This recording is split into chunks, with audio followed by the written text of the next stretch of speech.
পুৱতি তৰা ধাৰাবাহিকখনৰ আজি নিশা আহিবলগীয়া এপিছডৰ প্ৰম' বৰ্তমান মুকলি হৈছে আৰু আজিৰ প্ৰম'ত আমি দেখিবলৈ পাইছোঁ ধাৰাবাহিকখন হ'বলৈ গৈ আছে বহুত বেছি ইণ্টাৰেষ্টিং। বলকচোন চাওঁ আজিৰ প্ৰম'ৰ প্ৰথম ভাগত কি দেখিবলৈ পাইছোঁ।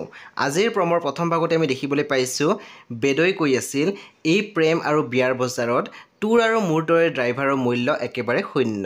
তাই ধনী ঘৰৰ ছোৱালী আৰু তাইৰ দৰে ছোৱালী এজনীয়ে যে মোক ভাল পাব সেইটো জানো সম্ভৱ। তাৰপিছত আমি প্ৰম'ত দেখিবলৈ পাইছোঁ বিন্দুৱে নিশা খোজকাঢ়ি গৈ আছিলে আৰু বিন্দুৰ আগতে এজন ল'ৰাই আহি বাইক ৰখাইছিলে আৰু তেতিয়া আমি দেখিবলৈ পাইছোঁ বিন্দুৱে ভয় খাইছিলে। প্ৰম'ৰ একেবাৰে অন্তিম ভাগত আমি দেখিবলৈ পাইছোঁ ৰমনে কৈ আছিল বিভূতি ফুকন বোলো কেনে, তেতিয়া আমি দেখিবলৈ পাইছোঁ ৰমনে বিভূতি ফুকনক বান্ধি থৈ দিছিলে। চ' বন্ধু বান্ধৱীসকল আজি নিশা 9 বজাত ৰং টিভিত আহিবলগীয়া পুৱতি তৰা ধাৰাবাহিকখন খুব বেছি ইণ্টাৰেষ্টিং হ'বলৈ গৈ আছে। চ' আপোনালোকে চাবলৈ একেবাৰে নাপাহৰিব। পৰৱৰ্তী আপডেটৰ বাবে আপোনালোকে আমাৰ চেনেলটো ছাবস্ক্ৰাইব কৰি কাষত থকা বেল আইকনো টিপি দিবলৈ একেবাৰে নাপাহৰিব।